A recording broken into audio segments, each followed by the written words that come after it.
Nizamabad press club ఆధ్వర్యంలో Christmas వేడుకలు ఘనంగా జరిగాయి. ఈ కార్యక్రమానికి ముఖ్య అతిథిగా హాజరైన మాజీ ఎమ్మెల్సీ ఆకుల లలిత మాట్లాడారు. నిజామాబాద్ ప్రింట్, ఎలక్ట్రానిక్ మీడియా ప్రతినిధులు సర్వమతాలను గౌరవిస్తూ ఆయా మతాల పండుగలను ఐక్యంగా నిర్వహించుకోవడం సంతోషకరమైన విషయమని పేర్కొన్నారు. మీడియా ప్రతినిధులకు ఎప్పుడూ తాను అండగా ఉంటూ సహాయ సహకారాలు అందిస్తానని హామీ ఇచ్చారు. ఈ కార్యక్రమంలో నిజామాబాద్ ప్రెస్ క్లబ్ అధ్యక్షులు రామకృష్ణ, ప్రధాన కార్యదర్శి Shekhar, treasurer Sandeep, press club committee సభ్యులు, ప్రింట్ మరియు ఎలక్ట్రానిక్ మీడియా ప్రతినిధులు పాల్గొన్నారు. మాజీ ఎమ్మెల్సీ శ్రీమతి ఆకుల లలిత గారిని వేదికపైకి రావాల్సిందిగా ఆహ్వానిస్తున్నాం. అదేవిధంగా ఈ కార్యక్రమానికి ఇప్పటికే CSI church pastor reverend Prakash గారు హాజరయ్యారు. అదేవిధంగా చర్చికి సంబంధించి మనతో కృష్ణపాల్ గారు, అదేవిధంగా సంజయ్ గారు, వేదం గారు, వీరంతా కూడా ఈ కార్యక్రమంలో భాగస్వాములు అవుతున్నారు.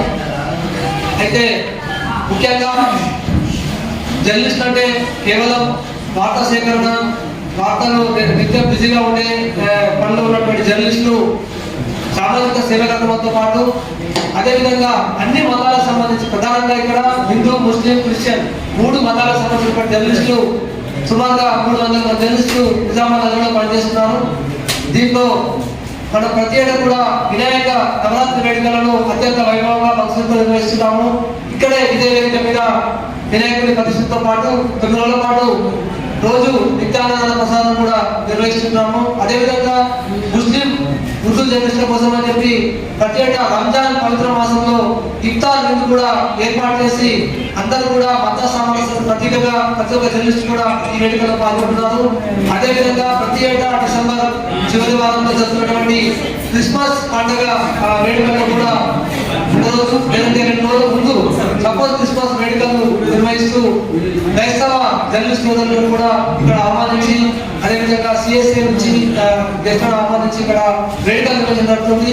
ప్రతి ఒక్కరు కూడా ఈ వేడుకలు నిర్విరామంగా నిరంతరంగా కొనసాగిస్తున్నాము. అయితే బయట ఉన్నటువంటి జర్నలిస్ట్ మిత్రులు కూడా హాల్లోకి రావాల్సి, అతిథులను సత్కరించుకోవడము జర్నలిస్టుల బాధ్యతగా భావిస్తున్నాము. ఇందులో భాగంగా మన ముఖ్య అతిథి ఆకుల లలిత గారికి పూలబొకే ఇవ్వాల్సిందిగా సదానంద్, అదేవిధంగా రాజేష్, పాల్, రవి, సదానంద్, రాజేష్, రవి,